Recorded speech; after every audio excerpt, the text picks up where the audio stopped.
Hey, what's up guys, aarava here, and welcome back to that episode of my F1 2019 career mode, episode number 37 today for the Singapore Grand Prix in Season 2. If you guys did miss the previous episode, be sure to go check that one out before you see this one at the Italian Grand Prix. A very good episode and a very crucial one for the championship. Coming into this then, we're 11 points off Lewis Hamilton. It's the smallest gap we've had so far since probably pretty much the very start of this season, I think. Coming to Singapore though, unfortunately one failure on the upgrades there, so not both chassis upgrades we wanted, just one of them, so we're gonna have to repurchase that one afterwards. But coming to Singapore, Renault continue to upgrade, not as much as they did to Italy, but still some way, and they still got a margin to Williams, who remain in second place. McLaren close up a little bit in third. We remain ahead of Mercedes, who are yet to upgrade for the last few episodes. Racing Point, Haas, Ferrari, Toro Rosso, now Red Bull are the official last team on the grid apparently in terms of the R&D chart. Obviously, we've seen so far in reality not the case, but it's quite crazy to think on paper there Red Bull are the worst team. Like on all the R&D tables for the chassis, the aero, the engine, they're coming down towards the bottom. Even Toro Rosso are beating them, which is crazy to think. That's only ever happened back in my driver days. So yeah, I don't know what's quite going on compared to some of your guys' career mode saves and other people's series I'm seeing. Definitely mine's taken a weird turn in terms of how the R&D's worked out, but it's quite thrilling actually. The grid's very close and it's very mixed up. So let's just get into Singapore then. Hopefully we'll have a little bit less rain than we had in Season 1, because that was not a fun weekend to record, I must say. But we'll just have to see how it goes. But let's go to Saturday and see how we do over one lap. It's time for us to settle down and the drivers below to get fired up. Once again, welcome to Singapore as we get ready for the green light and the start of what should be a fantastic qualifying session. Now then, Anthony Davidson, you're not getting any younger, but you have been involved in your fair share of qualifying sessions in an illustrious 30-year career. How do you deal with the pressure when you have that one chance to deliver a perfect lap? It's not so much about dealing with the pressure, it's more about how you approach the risk and just how much of it are you willing to take. You're constantly balancing the car on the edge of grip from braking, cornering and traction, and over the course of a lap, it's easy to get that balance wrong, and that's why achieving the perfect lap is almost impossible. As you say, I've been doing this 30 years now, and it never gets any easier.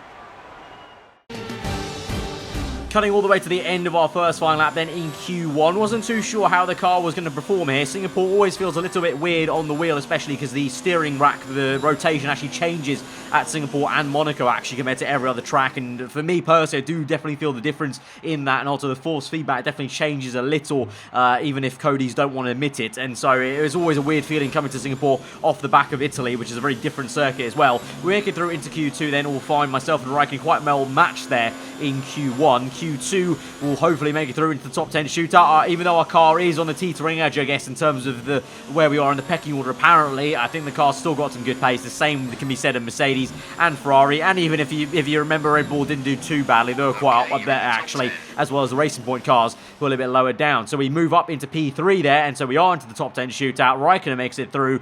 Hamilton as well, of course, our championship rival, but you've got a surprising instance there. Sergio Perez did not make it through. Lando Norris did just there. So again, McLaren consistently, even though they're right up there in R&D terms, they're not making the jump, whereas Williams can do. Renault have certainly done that, of course, both of them, Weber and Verstappen through, and looking very dominant, it would seem, here at Singapore. And also the Red Bull car looking pretty decent as well. Pierre Gasly, he's made it through into Q3, and that's saying something apparently for the worst team on the grids.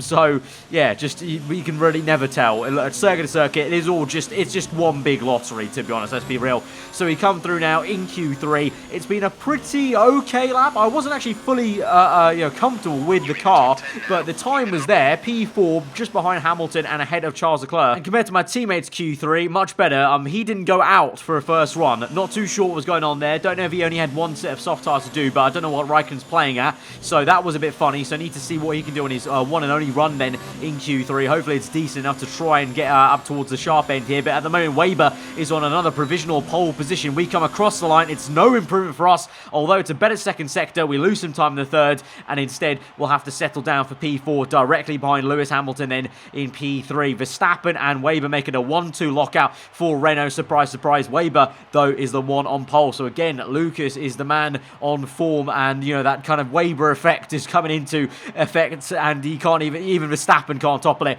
And Raikkonen though lower down in P9, and a very odd session overall because Vettel and Leclerc have no times there, even though I'm pretty sure one of the Ferraris or both Ferraris did set a time, so I don't know if their times got deleted or whatnot, but just a rather random qualifying there. And like I said, Pierre Gasly does a stonking job, to be fair, in P6 in that Red Bull car to say where he was on the R&D chart. So let's go to Sunday then. I don't think there is any rain forecast, at least for the start of the race. There is actually an indicator right at the end, so we'll see how it goes, but it won't be anything like season 1, thankfully. So looking forward to the start actually this time round. As the sun sets over the South China Sea, the sport that never sleeps is alert and raring to go. Welcome, under the bright lights of the Marina Bay circuit, to another Singapore Grand Prix. It's a very long, very physical lap, this one, and really there's not much in the way of margin for error. So we have a bit of an endurance race for you tonight.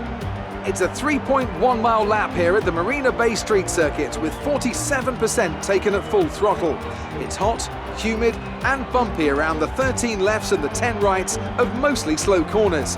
But we should see speeds of up to 200 miles per hour along the Raffles Boulevard.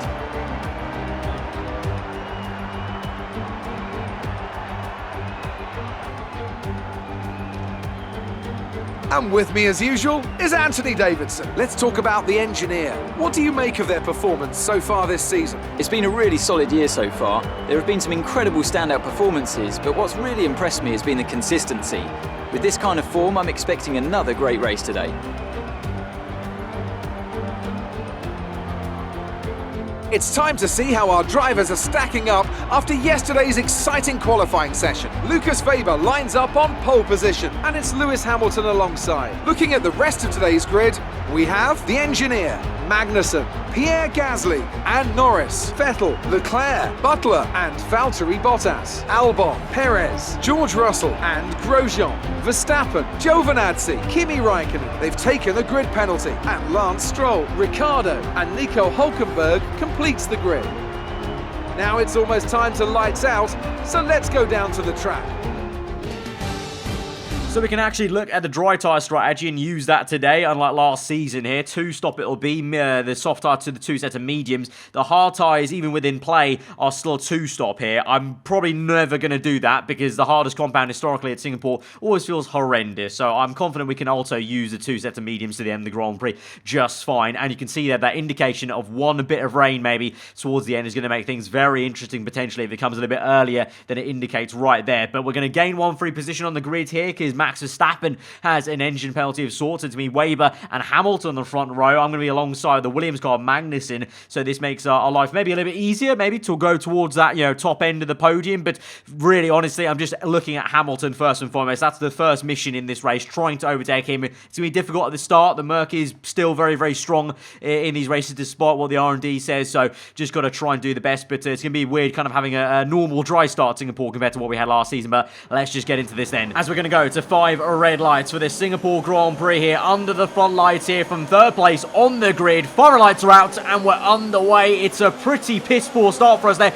compared to Hamilton, who makes a stonking one to the inside of turn 1 and is now battling Weber for P1. We're getting swamped by Magnussen and Gasly in the Red Bull. Gasly goes round our outside and now around the outside of a second car, Magnussen. It's a great start there for the Frenchman, and he's up into P3 in his Red Bull, but Magnussen will come back and fight him and keep his nose in just about the entire way through that long right-hander. And then the Williams power kicks in. That Mercedes engine in the back of that Williams car, the best on the grid actually right now in the R&D chart. You guys didn't see that at the start, but I can confirm it. The Williams car does have the best engine on the grid now. We're no longer at the top, but we're going to send one to the inside of Gasly and try to get this P4 back and get back to where we were at least at the very start of the grid. A little bit of oversteer, but we make it work and we actually get back into that position, thankfully. And Gasly, well, hopefully that's the last I've seen of Pierre, and he can actually fall away because he should be theoretically quite slow, and he is going to be as we move on to lap 2. Already a gap forming between myself and Gasly, and instead we're looking ahead towards Magnussen, but there's a gap ahead of Magnussen to Hamilton, who's doing a good job at pressurising that Renault right now, but Weber has kept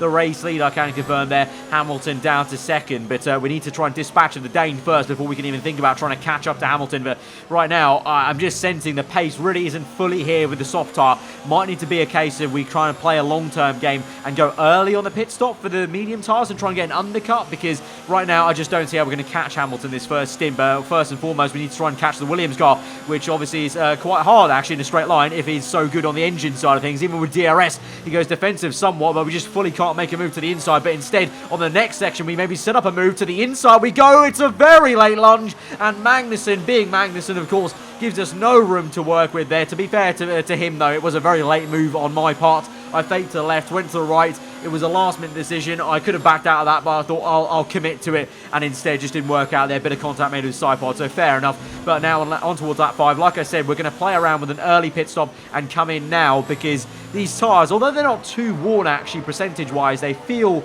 pretty second-hand, and I think the undercut's going to be very strong around Singapore. Historically, it has been. Just depends on how much traffic we have, but it's early days. Lap 5, no one is in the pit lane bar me. It's like a ghost town here, so I think we should be in clean air, because we'll be basically coming out in last place, essentially, and just racing against no one out there on track. So, set of yellow wall medium tyres. Now we just try and push as hard as we can on the hot lap mode and the rich mix, and see what we can do. And fingers crossed we can jump Magnussen, because he was being very annoying, to say the least, in that position there, stopping us from maybe chasing after Hamilton, our main championship rival. So we come through now on towards lap number 7 across the line, and it's going to be 2 purple sectors, that is, on that second and third sector. And there is Magnussen on the left-hand side coming out the pit lane then, and we're up into P16. We have jumped K-Mag, and so that should be us up into a net P3. We continue to push on, and we try and see if we can even close the gap up a little bit to Hamilton, because he's yet to pit. So we might not jump Hamilton, but we could close the gap,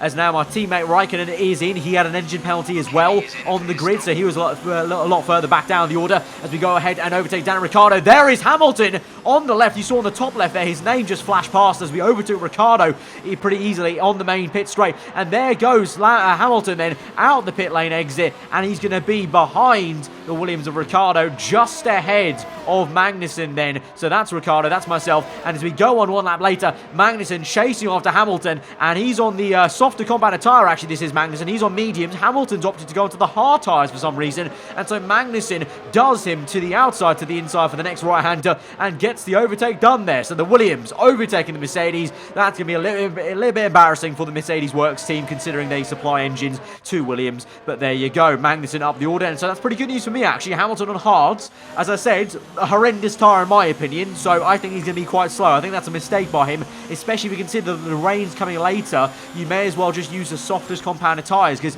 there's no point going to the end of the Grand Prix on hards from here, because one, it's near impossible apparently according to the strategy, and also two, why would you if you know it's going to rain later on in the race? So bit of a weird strategy there for the championship rival that I have, Hamilton. But now we move on to battling Giovinazzi, proving difficult to get him into turns 1 and 2, so we have to get it done on the back straight here, just about squeeze through. They're going to squeeze him to the left and be a little bit aggressive there, because he was quite aggressive with his defensive work towards me, and we're up into P9, and we're making very good progress, I must say, as we catch up with Lance Stroll very rapidly as well on the end of lap 9 on to lap 10. This should be an easy move as we enter the last corner. Great exit there, open DRS, and this should be an easy move on the right hand side. He's going to pull defensive, but we'll have the grip in the brake zone there on the outside of turn 1, and we're up into P8. And now the next car up is George Russell in the Red Bull. The first time I've seen Russell in the Red Bull car so far since he made the swap, of course, since Verstappen moved to Renault. I haven't actually literally seen Russell on track whatsoever, so very weird sight to see George, the young Brit, in the Red Bull car, and he's actually very, very slow. So this is going to be a very easy overtake indeed, and so it's a very weird feeling actually overtaking a Red Bull car that's pretty much acting like a back marker there in terms of Russell's pace. I mean, obviously I know Gasly's doing a pretty good job so far at the beginning of this Grand Prix, but Russell very much just doesn't even look like he's left the Williams team that he's in, obviously in the base game there, the way that Red Bull came off that last corner. Really a lack of downforce, which is very shocking to say for that team. But we now move through and focus on the second Haas of the night. I was about to say afternoon, but it is night time, of course, at Singapore. Around the outside of Grosjean, he locks up a little bit and gives me a bit of a tussle on the exit there as we bang tyres. We get it down the inside, and we're up into P5, and so we continue on with the clean air now, chasing after Perez and Albon. It will be Jevon Butler is also there in the Toro Rosso ahead of Albon. Perez is in though, as well as Butler will be in on the left-hand side there. Just about saw a glimpse of him, and so we're up into P3 then. So it's just Albon that separates myself and then Lucas Weber on track, and Weber still out there in first place doing a very dominant job, I would say. He briefly lost the lead into turn 1, lap 1.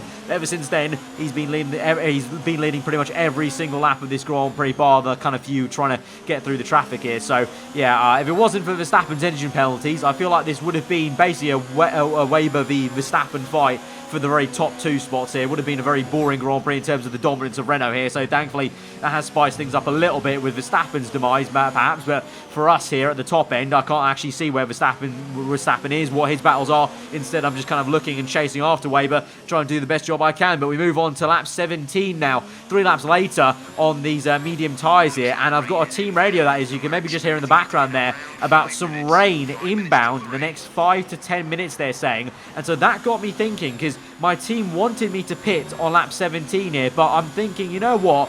Why don't I just continue on? Because if the rain's going to come in 5 to 10 minutes, that's just about, you know, about 3-4 laps maybe, and the rain's going to come down. The medium tyres aren't feeling too bad right now. Obviously, they will start to go off. But if I can somehow stretch this, I think, honestly, this will be the only way we try and do anything or trying to get that first place off Weber. Because right now, he's pulling a massive gap. He's about 12 seconds ahead, which is less than the pit stop, though. So if we were to try and miss out a pit stop and go straight into Inters, we could possibly have a shot at the race win here at Singapore, which would be quite shocking, to be fair, seeing the pace of myself and Weber. And it would be great news, because Hamilton, at the moment, I feel like he's been caught up in traffic behind us, because I've not seen him at all in the top 3 fight here. So as we move on then, Weber does pit and we continue on, and we're going to continue on all the way to the Inters. I'm going to commit to this strategy. It might be a little bit painful towards the end of this stint with how worn these medium tyres are, but I'm going to go for it. I have to go for it. Because, well, why not? Hamilton, if he's down the order, I may as well try and gamble a little bit. And so as we move on to lap 21, then 10 laps to go in this Grand Prix. My engineer actually just said previously on lap 20, my tyres will start to wear now, and I should feel the tyre wear. And bingo, right on cue, the next lap here into Sector 1. Look at that, some spots of rain on the top of your screen. You can see the streaks of rain on the halo and the top of the chassis of the Alfa Romeo Racing car. And so the rain has come at the perfect time. As soon as my engineer was worried about tyre wear, the rain starts. So we just need to survive a few more laps until it's time for Inters. Not quite yet at the moment, but Weber closes up to us rapidly. You can see the tyre wear on the right hand side on the heads-up display is pretty piss poor on the rear tyres, and how much pace Weber has in general on the Renault, especially on fresh medium tyres, even in these damp conditions. He's caught up that probably about 13-second gap, I would say, because there was a 12-second gap ahead of us. The pit stop, I don't know, is about 20, 25 seconds potentially. I don't actually fully know what the exact pit stop time is, but he's caught it back up basically very rapidly. But we do the job here. It's a street circuit, remember, so we keep Weber at bay just about on lap 23 here. So doing the exact opposite of what I did all the way on episode number 1 of this career mode. Remember, all the way back to the F2 story mode where we let Weber by when we're teammates in F2. This is very much the opposite. Sorry, Lucas, mate. I've had to hold you up the entire time on purpose because I want to try and get this race win and try and spoil your party, spoil your day. And so we come in then in first place onto the Inters. Weber's behind us in second place. He'll come onto Inters.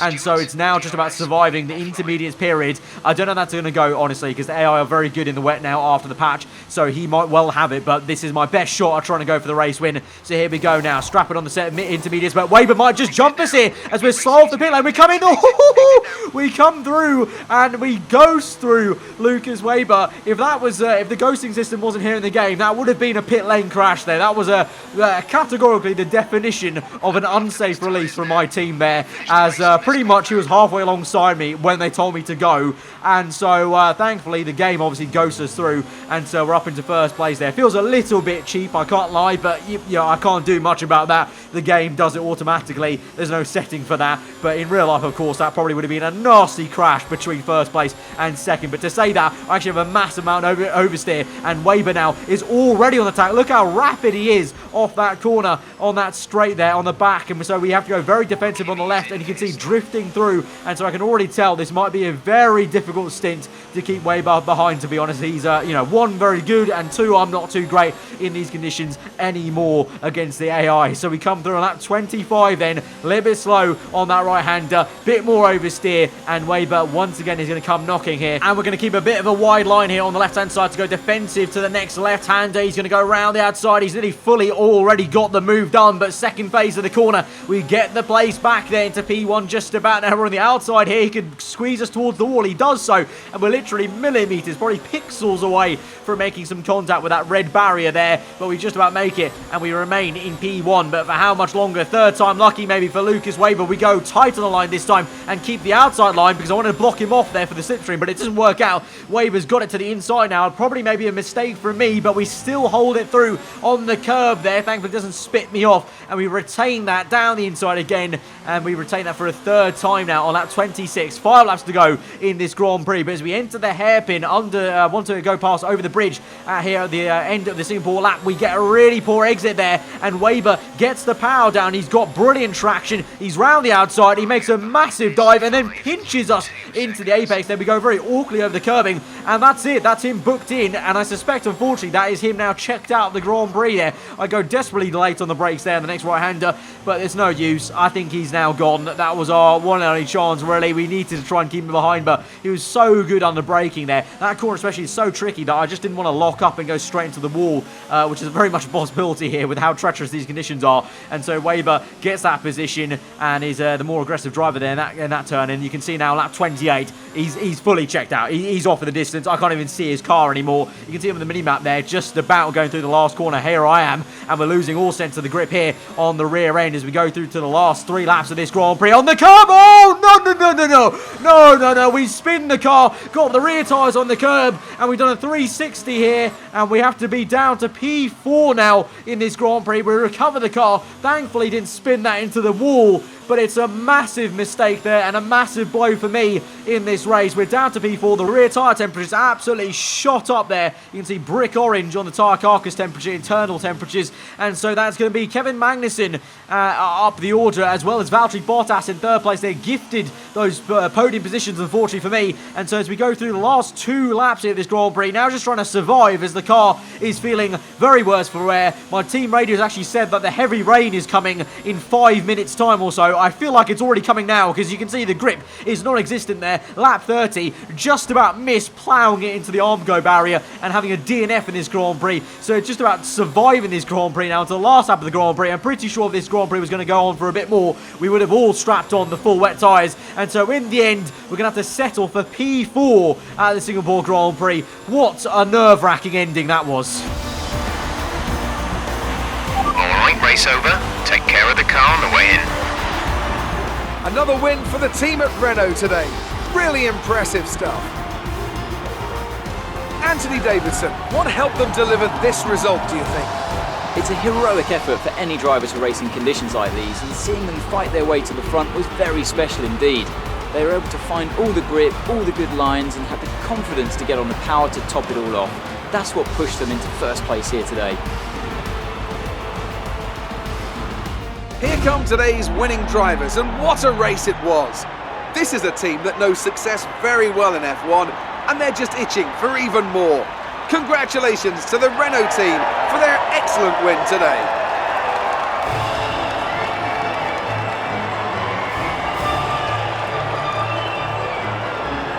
So it may have been a bit of a nervous ending to the Singapore GP there, but it's actually a great race for us in the end. It felt like a little bit of a bad race for us in P4, considering where we were in P2 and the spin. But Hamilton, outside the top 10 there, scores no points. Very surprising stuff there for Lewis. I don't know what happened to him. Like I said, I think he must have just really got caught up in traffic and the hard tyres, and then just didn't have enough time to gain back positions on the intermediates there. Verstappen even got points there in P10, finished ahead of Hamilton. Remember, Hamilton started P2 in this GP. Verstappen way down the order with the engine penalties there, so it's a really piss-poor race for our championship rival Hamilton there. And so for us, in the Drivers' Championship, for the very first time, we take the lead of the Drivers' Championship by 2 measly points to Hamilton. 1 extra thanks to the fast lap of the Grand Prix we maintained after that blistering out lap speed on the medium tyres after the first pit stop there. And so that's absolutely amazing. It is finally officially game on between myself myself and Hamilton. If Hamilton didn't know it yet,